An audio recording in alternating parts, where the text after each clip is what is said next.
Voici ce que toutes les personnes âgées doivent savoir dès maintenant au sujet de leur armoire à pharmacie. À l'instant même où vous regardez cette vidéo, quelque part dans le monde, une grand-mère cherche un flacon de médicaments qui pourrait changer sa vie à jamais. Pas dans le sens où elle l'espère, mais d'une manière qui pourrait lui voler ses souvenirs, sa mobilité, voire sa vie.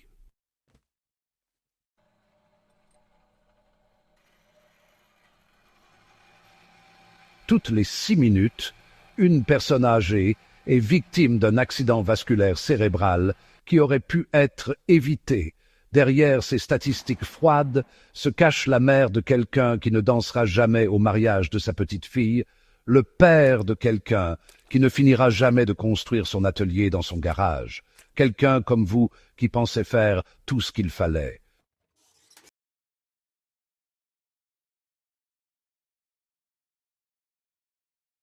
Et si je vous disais que les médicaments qui se trouvent dans votre armoire de salle de bain, ceux que votre médecin vous a prescrits avec de bonnes intentions, ceux que vous prenez sans y réfléchir, pourraient silencieusement préparer le terrain pour une catastrophe. Ce n'est pas de l'alarmisme, c'est la science qui rattrape des pratiques qui ont été négligées pendant trop longtemps.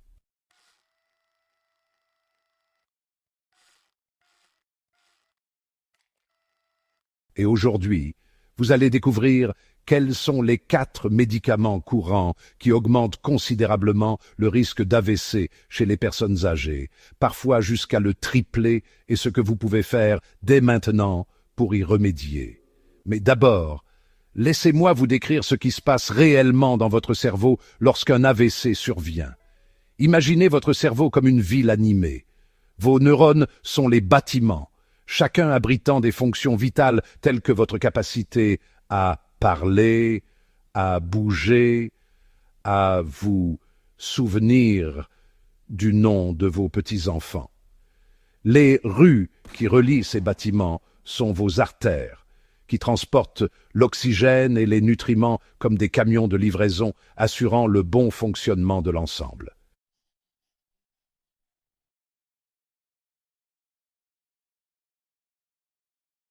Le deuxième type est l'AVC hémorragique, qui s'apparente à une rupture de canalisation sous la chaussée.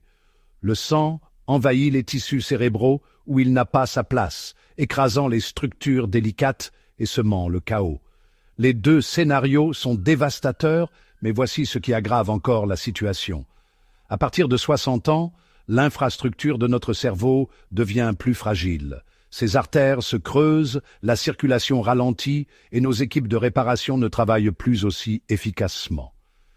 Ajoutez à ce système vieillissant certains médicaments et vous versez essentiellement de l'essence sur un feu qui couve.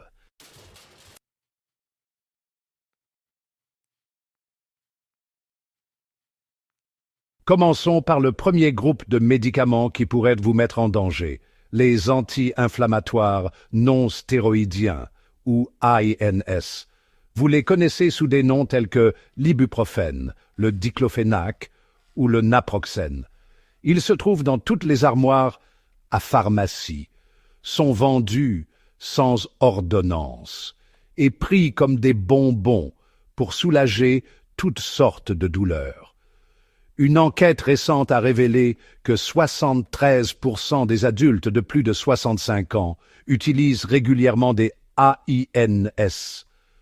Beaucoup d'entre eux en prenant quotidiennement pour soulager l'arthrite, les maux de dos ou simplement un inconfort général. Ils semblent inoffensifs, voire utiles. Après tout, ils font disparaître la douleur, n'est-ce pas?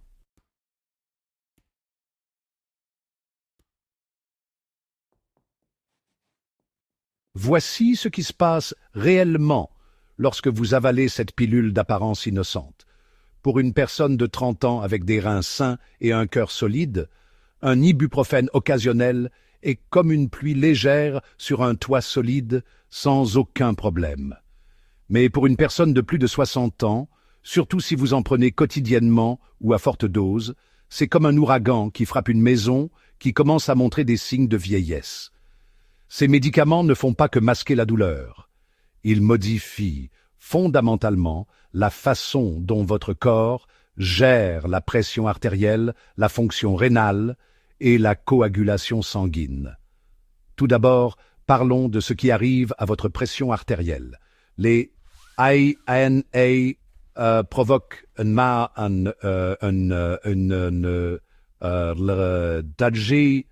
tension de sodium et d'eau dans votre corps. Imaginez votre système circulatoire comme un tuyau d'arrosage. Lorsque vous augmentez le volume d'eau qui le traverse tout en le rendant plus rigide et moins flabbyman,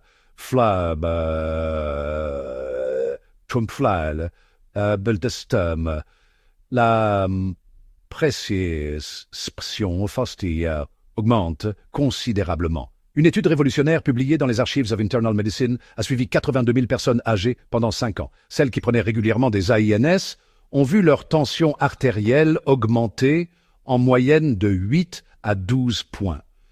Cela peut sembler peu, mais chaque augmentation de 10 points de la tension artérielle double le risque d'accident vasculaire cérébral.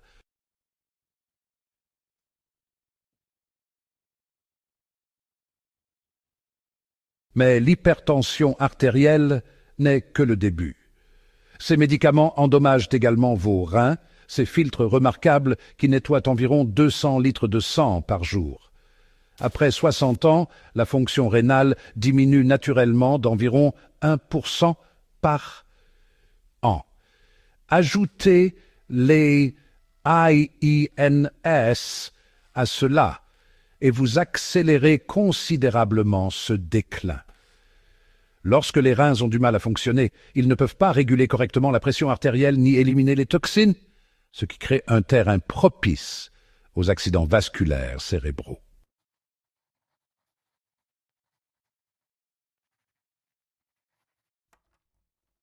Voici quelque chose que votre médecin ne vous a peut-être pas expliqué. Les ANCUs interfèrent avec des composés naturels appelés prostaglandines qui protègent la muqueuse de l'estomac et régulent le flux sanguin vers les organes vitaux. Lorsque vous bloquez ces composés, jour après jour, mois après mois, vous ne risquez pas seulement de développer des ulcères d'estomac, vous modifiez l'équilibre délicat qui permet au sang de circuler correctement vers votre cerveau. Des recherches menées par la Harvard Medical School ont montré que la consommation régulière d'ANS augmente le risque de formation de caillots sanguins dans des endroits inhabituels, notamment dans les petits vaisseaux du cerveau.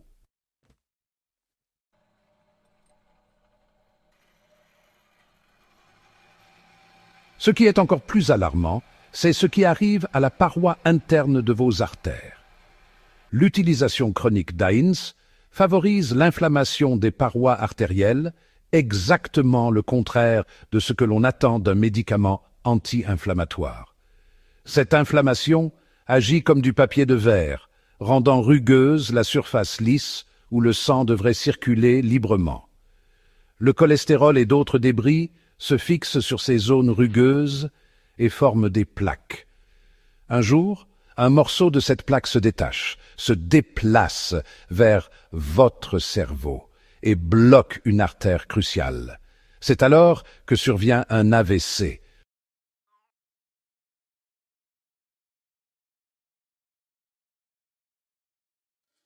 Que pouvez-vous faire si vous souffrez de douleurs chroniques? Tout d'abord, n'arrêtez jamais un traitement de manière brusque sans consulter votre médecin. Cela pourrait entraîner d'autres problèmes. Au lieu de cela, ayez une conversation honnête. Renseignez-vous précisément sur votre risque d'AVC en fonction de votre âge, de votre tension artérielle et de la durée de votre traitement aux AINS. Demandez la dose minimale efficace pendant la durée la plus courte possible. Envisagez des alternatives plus sûres. L'acétaminophène, bien qu'imparfait, est généralement moins nocif pour le système cardiovasculaire lorsqu'il est utilisé de manière appropriée.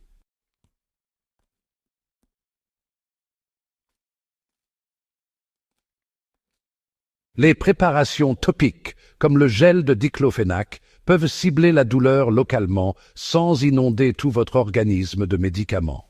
Une étude publiée en 2023 dans le Journal of Pain Research a révélé que les INS topiques étaient tout aussi efficaces que les versions orales pour soulager les douleurs articulaires, mais avec une absorption systémique réduite de 90%. Ne sous-estimez pas les approches non médicamenteuses. La physiothérapie peut sembler lente par rapport à la prise d'un comprimé, mais des études montrent qu'elle est plus efficace à long terme pour des affections telles que les douleurs dorsales chroniques et l'arthrite.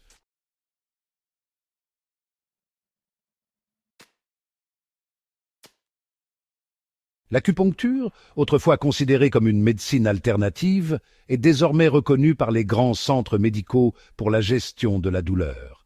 Même une simple thermothérapie, à l'aide de coussins chauffants ou de bains chauds, peut apporter un soulagement significatif sans aucun risque d'accident vasculaire cérébral.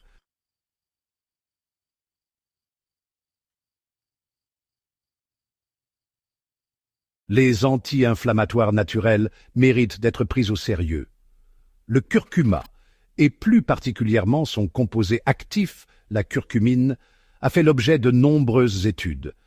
Une méta-analyse de 30 études a montré qu'une dose quotidienne de 1000 à 1500 mg de curcumine réduisait les marqueurs inflammatoires aussi efficacement que l'ibuprofène pour soulager les douleurs arthritiques. Prenez-la toujours avec du poivre noir pour augmenter son absorption jusqu'à 2000%.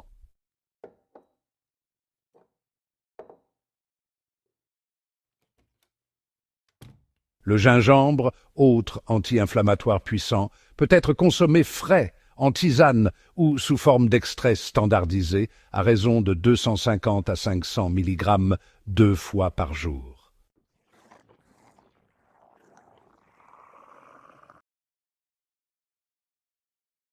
Passons maintenant au deuxième groupe de médicaments qui mettent les personnes âgées en danger et qui touchent de près des millions de personnes confrontées à un problème dont personne ne veut parler, l'incontinence urinaire.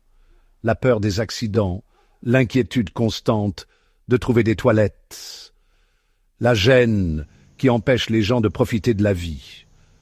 Elle touche jusqu'à 40% des femmes et 20% des hommes de plus de 65 ans.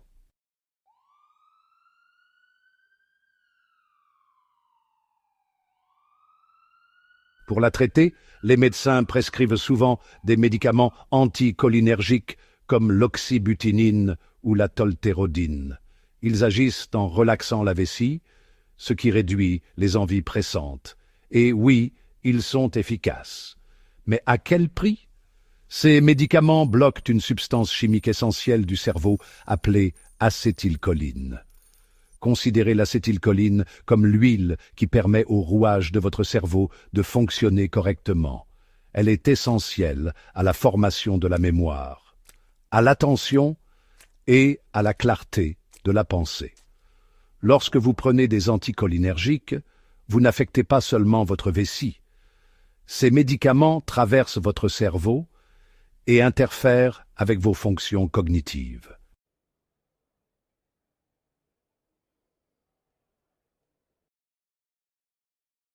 Une étude marquante publiée dans JAMA Internal Medicine a suivi 3434 personnes âgées pendant 7 ans. Celles qui prenaient des anticholinergiques présentaient un risque de démence 54% plus élevé et un risque d'accident vasculaire cérébral 68% plus élevé. Le lien avec les AVC est particulièrement inquiétant. L'acétylcholine aide à réguler le flux sanguin vers le cerveau en maintenant les artères souples et réactives. Si elle est bloquée, ces artères deviennent rigides et incapable de se dilater lorsque votre cerveau a besoin de plus d'oxygène. Cela crée des zones de mauvaise circulation sanguine, favorisant ainsi les AVC.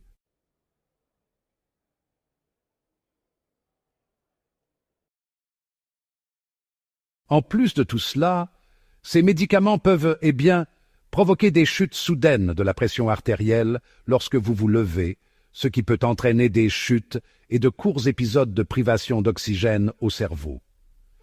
Beaucoup de personnes âgées ressentent des effets secondaires qu'elles attribuent simplement au vieillissement, comme de la confusion, des pertes de mémoire, une somnolence pendant la journée ou encore des difficultés à se concentrer. Souvent, elles ne se rendent même pas compte que leurs médicaments pour la vessie peuvent altérer leurs facultés mentales et augmenter leur risque d'accident vasculaire cérébral.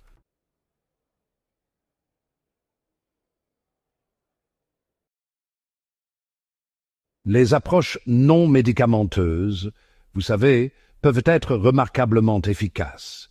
Les exercices du plancher pelvien, souvent appelés exercices de Kegel, permettent de renforcer les muscles qui contrôlent la miction. Une revue systématique de 21 études a révélé que les femmes qui pratiquaient régulièrement ces exercices avaient 70% moins d'épisodes d'incontinence. La clé, c'est vraiment la régularité. Il faut les faire correctement, plusieurs fois par jour. L'entraînement de la vessie, qui consiste à augmenter progressivement le temps entre les mictions, aide aussi à rééduquer la vessie pour qu'elle puisse contenir plus confortablement.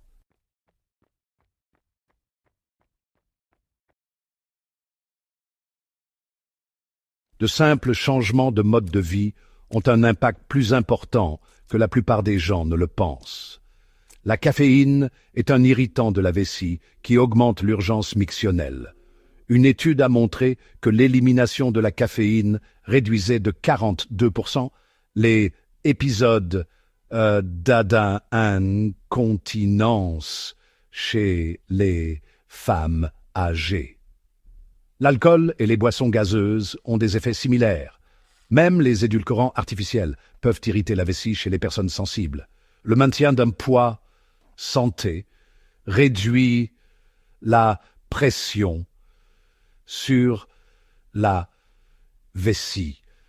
Chaque diminution de 5 points de l'IMC entraînant une amélioration mesurable des symptômes.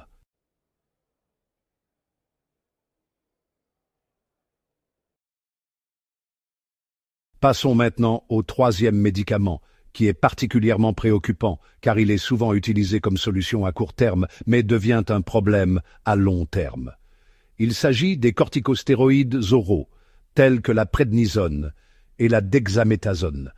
Si vous avez déjà souffert d'asthme sévère, de bronchite, d'une poussée auto-immune ou d'allergie grave, vous connaissez le soulagement presque miraculeux que ces médicaments peuvent apporter.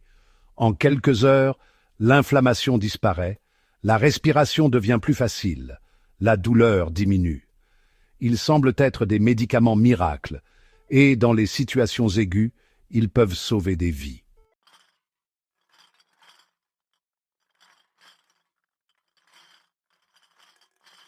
Mais voici ce qui se passe lorsque ces médicaments puissants sont utilisés à long terme, sans surveillance attentive.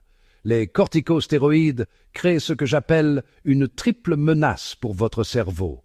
Tout d'abord, ils augmentent considérablement la pression artérielle en provoquant une rétention massive de sodium dans l'organisme tout en épuisant les réserves de potassium. Cet effet n'est pas négligeable. Des études montrent que 20% des personnes sous corticostéroïdes à long terme développent bentonson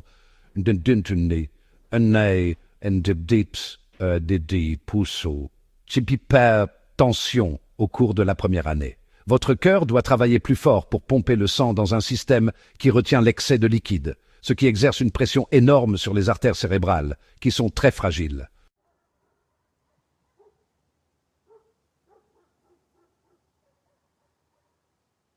Deuxièmement, Ils perturbent le contrôle de la glycémie. Les corticostéroïdes interfèrent avec l'insuline, provoquant souvent ce que les médecins appellent un diabète induit par les stéroïdes. Même si vous n'avez jamais eu de problème de glycémie, ces médicaments peuvent vous faire basculer dans le diabète en quelques semaines. Un taux de glycémie élevé est toxique pour les vaisseaux sanguins qui deviennent rigides et fragiles. Une étude publiée dans la revue Stroke a révélé que les personnes atteintes d'un diabète induit par les stéroïdes avaient un risque d'AVC 2,3 fois plus élevé que celles atteintes d'un diabète de type 2 classique.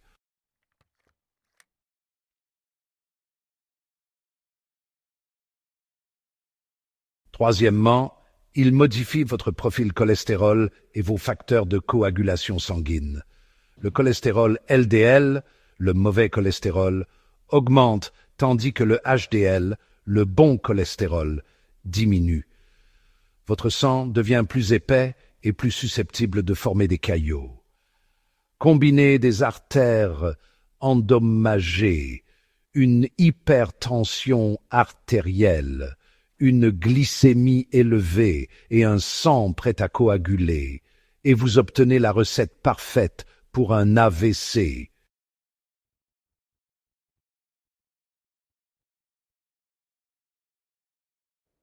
Une de mes patientes, une femme de 68 ans, atteinte de polyarthrite rhumatoïde, prenait de la prednisone depuis 3 ans.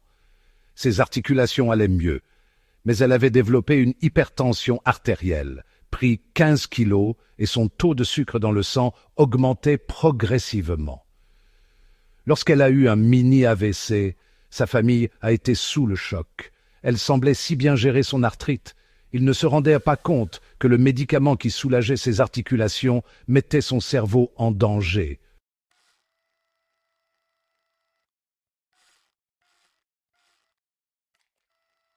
Si vous devez prendre des corticostéroïdes, l'essentiel, vraiment, c'est d'utiliser la dose la plus faible possible pendant la durée la plus courte nécessaire. Discutez régulièrement avec votre médecin des stratégies de sevrage progressif. Pour de nombreuses affections, vous pouvez passer à des corticostéroïdes inhalés pour les problèmes respiratoires ou à des stéroïdes injectables pour les problèmes articulaires, qui ont, en fait, moins d'effets systémiques.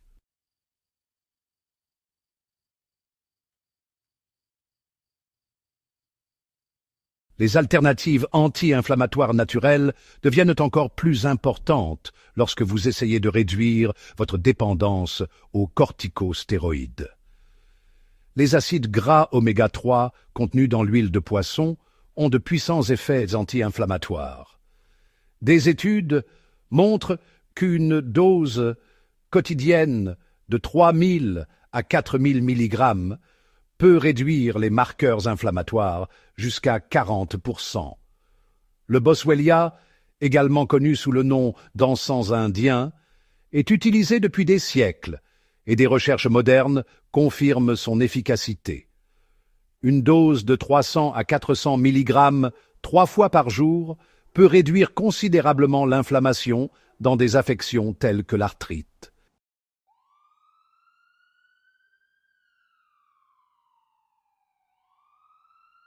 Si vous devez continuer à prendre des corticostéroïdes, vous avez besoin d'un plan de protection.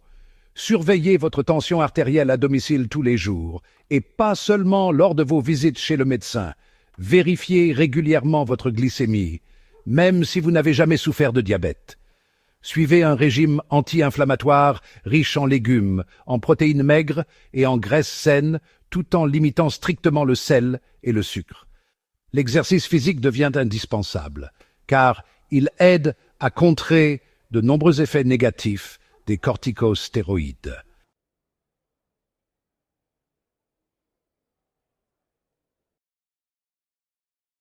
Nous arrivons maintenant au groupe de médicaments le plus dangereux, celui qui me met le plus en colère car il est très souvent mal utilisé chez les personnes âgées. Les antipsychotiques tels que la risperidone, l'olanzapine et la quétiapine. Ces médicaments ont été développés pour traiter des troubles psychiatriques graves tels que la schizophrénie, où ils peuvent effectivement sauver des vies lorsqu'ils sont utilisés à bon escient. Mais aujourd'hui, nous assistons à un phénomène profondément inquiétant. Ces puissants médicaments qui altèrent le cerveau sont prescrits aux personnes âgées pour traiter l'anxiété, les troubles du sommeil ou l'agitation liée à la démence, souvent sans essayer d'abord des alternatives plus sûres.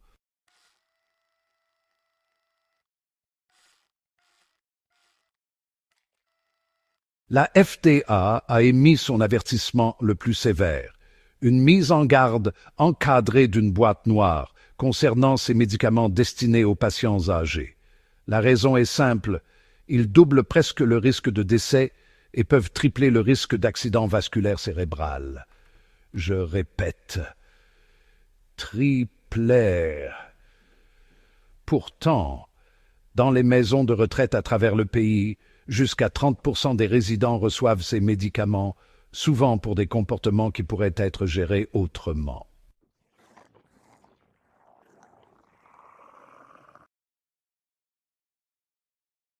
Voici les effets de ces médicaments sur le cerveau et le corps vieillissant. Tout d'abord, ils provoquent une hypotension orthostatique sévère, c'est-à-dire une chute brutale de la pression artérielle en position debout. Il ne s'agit pas simplement d'une sensation de vertige.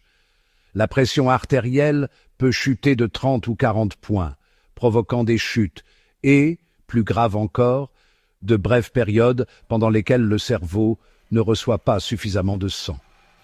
Des épisodes répétés créent des zones de lésion qui s'accumulent au fil du temps.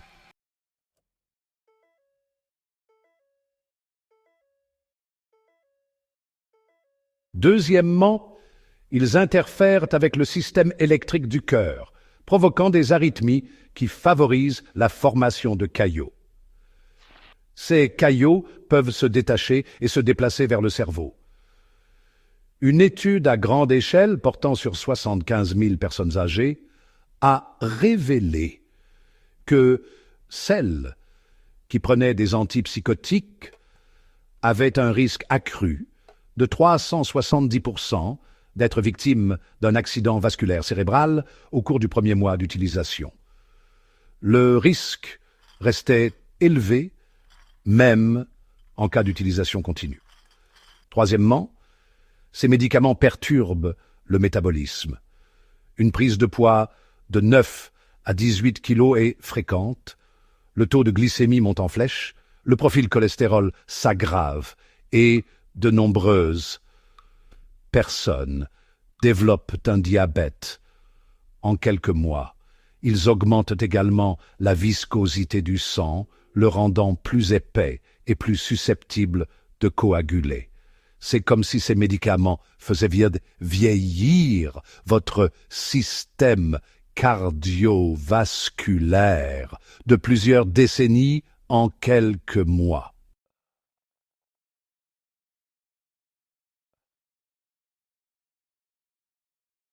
Le drame, c'est que pour de nombreuses personnes âgées, en particulier celles qui souffrent d'agitation liée à la démence, ces médicaments sont prescrits pour des comportements dont personne n'a pris la peine d'étudier les causes sous-jacentes. La personne souffre-t-elle sans pouvoir le communiquer? Souffre-t-elle d'une infection urinaire qui provoque une confusion? Est-elle effrayée, surexcitée ou simplement ennuyée? La réponse est rarement un antipsychotique puissant. Si l'un de vos proches se doit prescrire un antipsychotique, vous devez vous battre pour lui. Demandez sans détour au médecin si toutes les options non médicamenteuses ont été épuisées. Quel est le plan pour arrêter ce médicament dès que possible? Ces médicaments doivent être utilisés en dernier recours, pendant la durée la plus courte possible, et non comme une solution de facilité pour gérer des comportements difficiles.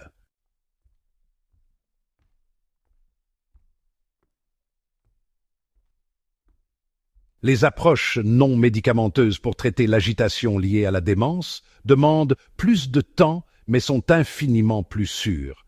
Créez un environnement calme et prévisible. Utilisez de la musique familière qui, selon des études, peut réduire l'agitation jusqu'à 50%. Simplifiez les tâches et la communication. Validez les émotions plutôt que de corriger la confusion. Une activité physique régulière et douce, même une simple promenade, peut considérablement améliorer l'humeur et réduire les comportements problématiques. Ces approches demandent de la patience et de la créativité, mais elles ne triplent pas le risque d'accident vasculaire cérébral.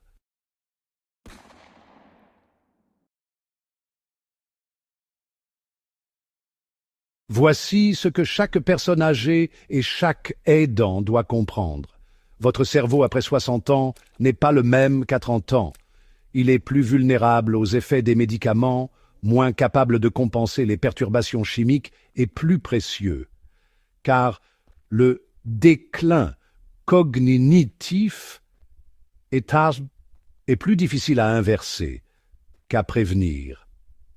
Toute décision concernant un médicament doit être prise en tenant compte de ces éléments. Les 4 groupes de médicaments dont nous avons parlé, les anti-inflammatoires non stéroïdiens, les anticholinergiques, les corticostéroïdes et les antipsychotiques ne sont pas mauvais en soi. Utilisés de manière appropriée, dans les bonnes conditions, à la bonne dose et pendant la durée adéquate, ils peuvent améliorer la qualité de vie. Le problème est qu'ils sont trop souvent utilisés de manière inappropriée pendant trop longtemps, à des doses trop élevées, sans que l'on envisage des alternatives plus sûres.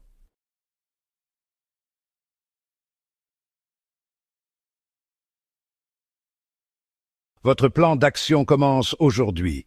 Dressez la liste de tous les médicaments que vous prenez. Faites des recherches sur chacun d'entre eux. S'agit-il d'un anti-inflammatoire non stéroïdien, d'un anticholinergique, d'un corticostéroïde ou d'un antipsychotique? Prenez rendez-vous avec votre médecin afin de passer en revue tous vos médicaments. Ne le laissez pas vous presser. Apportez-lui cette liste de questions. Quel est mon risque d'accident vasculaire cérébral avec ce médicament compte tenu de mon âge et de mon état de santé? Quelle est la dose efficace la plus faible? Combien de temps dois-je le prendre? Existe-t-il des alternatives plus sûres? Quelles approches non médicamenteuses devrais-je essayer?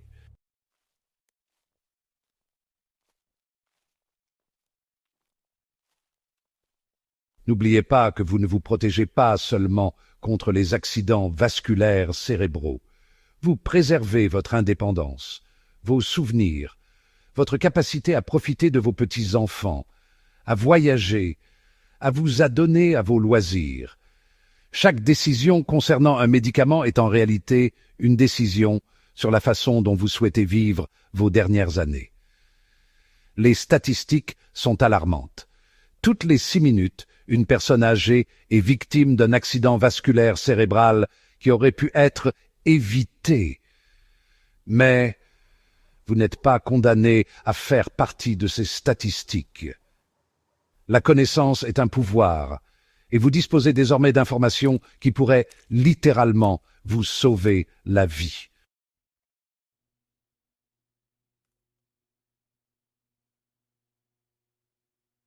Partagez ces informations avec vos amis et votre famille. Défendez vos intérêts et ceux de vos proches. Remettez en question chaque prescription. Explorez toutes les alternatives et n'acceptez jamais comme réponse « c'est une conséquence normale du vieillissement ».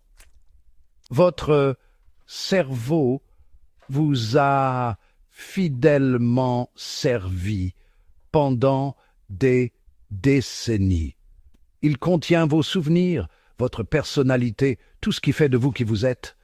Ne vaut-il pas la peine de le protéger contre des médicaments qui pourraient vous priver de tout cela? Le choix vous appartient et vous disposez désormais des informations nécessaires pour le faire en toute connaissance de cause. Restez informés, restez vigilants et surtout restez en bonne santé. Votre futur vous remerciera pour les décisions que vous prenez aujourd'hui.